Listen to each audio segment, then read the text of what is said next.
People, welcome back to my channel.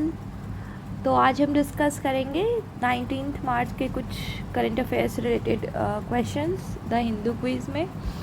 And so अब start करते हैं discussion. Let's start.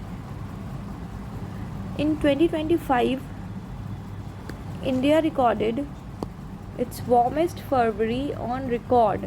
India due to the climate change जो है we all are feeling also and observing कि बहुत ज़्यादा temperature change, than humidity में changes, than winters जो है वो छोटे होते जा रहे हैं। स्प्रिंग बहुत छोटा हो गया है comparative to what the spring length was in previous years.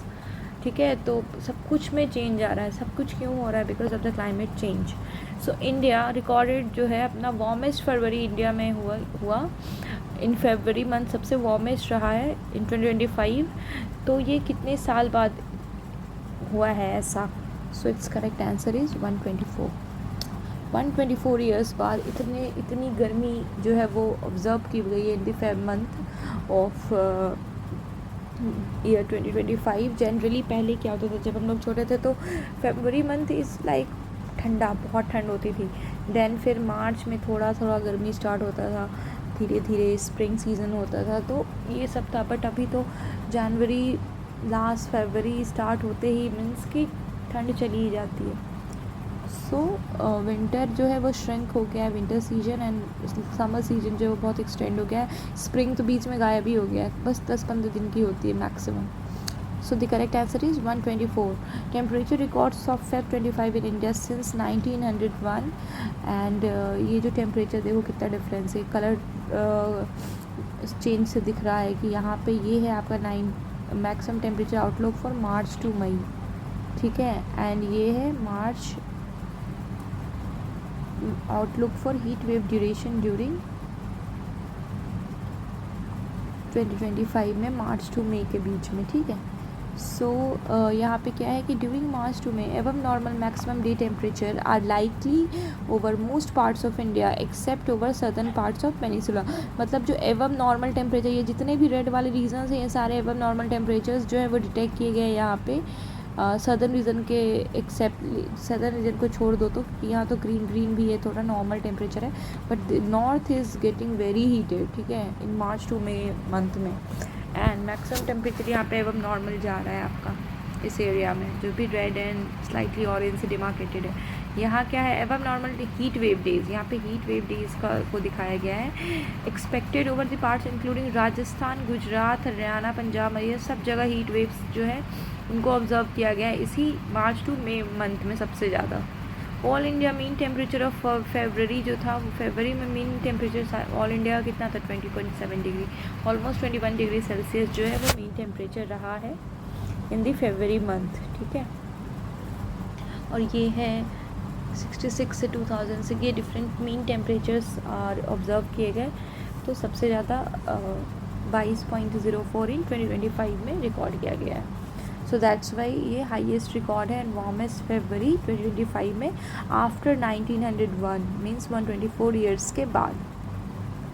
अब है next question, what position does Sunil Barthwal occupy in the Indian government. Sunil Barthwal जो है वो एक हाई पोजीशन ऑक्यूपाई करते हैं, तो उनका क्या पोजीशन है in the Indian government? So he is the commerce secretary.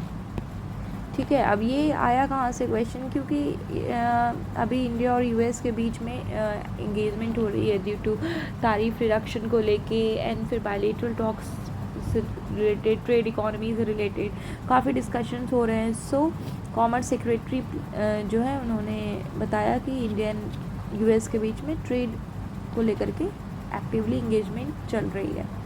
So that's why he is in the news commercial चीज़ों को डील करने में। ठीक है, next question, which of the following organisation does Gurpatwant Singh Pannun head.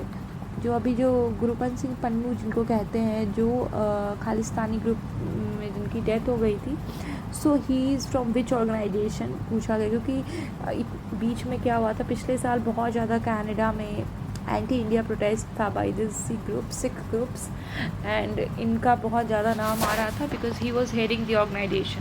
सो ये कौन सा ऑर्गेनाइजेशन को हेड करते हैं? So correct answer is Sikh for justice. इनकी ऑर्गेनाइजेशन का नाम है सिक्स फॉर जस्टिस।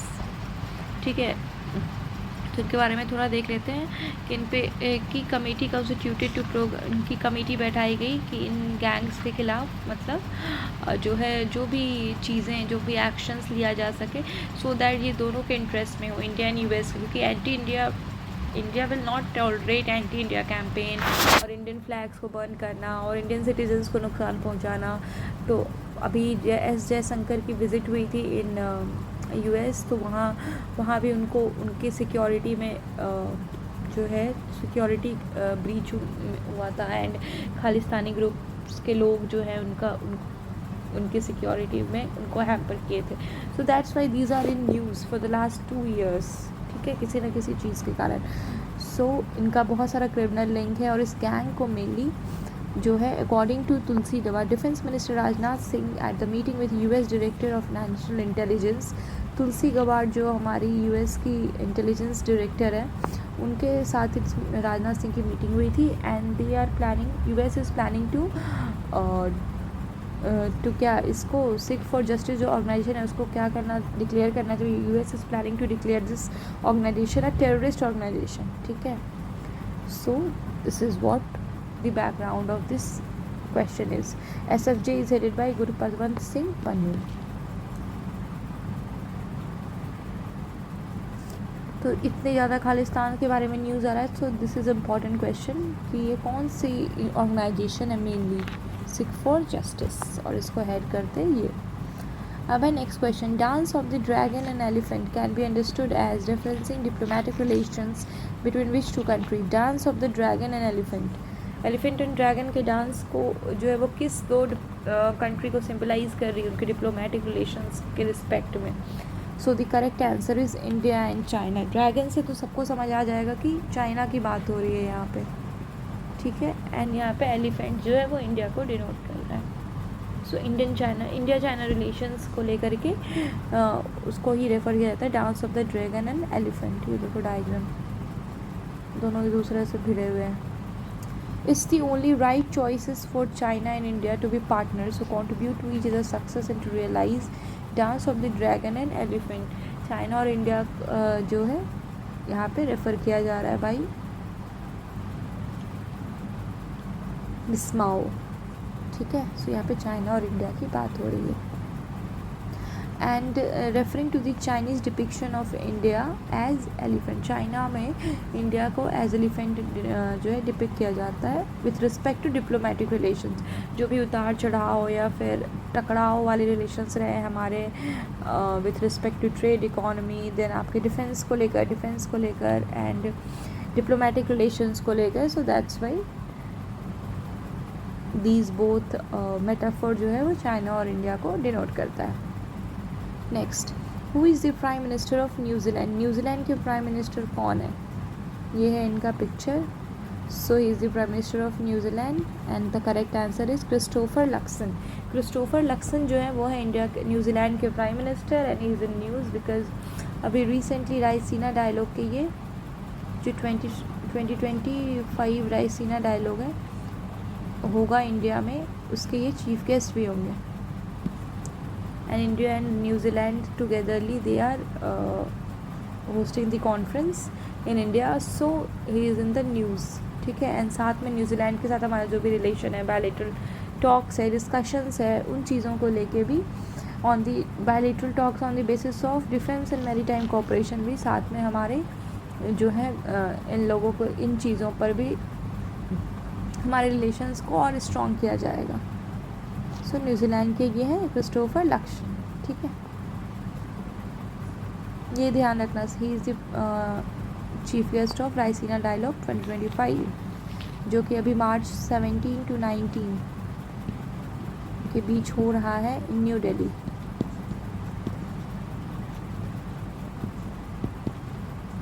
ठीक है, next question, which of the following scientist was born on March 14 incidentally also celebrated as pi day. March 14 को पाई डे सेलिब्रेट किया जाता है एंड उस दिन ही हमारे एक बहुत ग्रेट साइंटिस्ट का जन्म हुआ था। So who is he? So its correct answer is Albert Einstein. Einstein का भी जन्म 14 मार्च को हुआ था and that day is also celebrated as March 14 is celebrated as Pi Day. So Einstein का वो बॉर्न डे भी है and he was born in Germany. ठीक है. Next, Urdu poet Mirza Ghalib was a court poet during the reign of which Mughal emperor. Mirza Ghalib जो very famous court poet थे, बहुत ही अच्छी पोएम्स उनकी अभी तक लोग सुनते हैं. ही इज़ वेरी फेमस, उनकी पोइट्री बहुत ही अच्छी थी. So he is the court poet of किस मुगल एम्परर के वो कोर्ट पोइट रहे हैं. So the correct answer is Bahadur Shah Zafar. Bahadur Shah Zafar के कोर्ट पोइट थे मिर्ज़ा गालिब. ठीक है. एंड अब इसका देखते हैं कि इनके बारे में थोड़ा. एम्परर बहादुर शाह जफ़र जो हैं, उन्होंने हायर किया था इनको as a tutor of poetry. Had a great command over several. इनको बहुत सारी नॉलेज थे उर्दू, टर्किश एंड पर्शियन की बहुत अच्छी नॉलेज थी मिर्ज़ा गालिब को. And he has a unique mystical flavor in writing. After his death, his house Ghalib की हवेली converted into Ghalib memorial meant for exhibition of his literary. उनके घर को जो है गालिब मेमोरियल के रूप में प्रोटेक्ट किया गया और वहाँ पे उनके लिटरेरी वर्क्स को एग्जीबिशन के लिए. So he is the famous poet Ghalib who often traded poetic insults with the court poet of Bahadur Shah Zafar ended up stepping into as he was saying the role of mentoring the Mughal emperor. ठीक है. उनको Mughal emperor को के लिए as a tutor के रूप में उनको रखा गया था क्योंकि वो जो थे love for poetry. He was very famous poet and उनकी स्किल्स बहुत अच्छी थी. So that's why he was the tutor of Mughal emperor Bahadur Shah Zafar. So ये थे आज के क्वेश्चंस 19 मार्च के. सो आप लोग ऐसे ही पढ़ते रहिए एंड न्यूज़पेपर ज़रूर पढ़ना क्योंकि मेरे accordingly in my view no matter where you read from where you read the compilation or any GK facts or anything, but newspaper पढ़ने से ना एटलीस्ट जो भी करंट न्यूज़ चल रहे होते हैं ना वो हमें पता रहते हैं कि क्या चल रहा है. So it's a good habit also. Okay, so keep studying. हम मिलेंगे फिर नेक्स्ट में. Bye bye.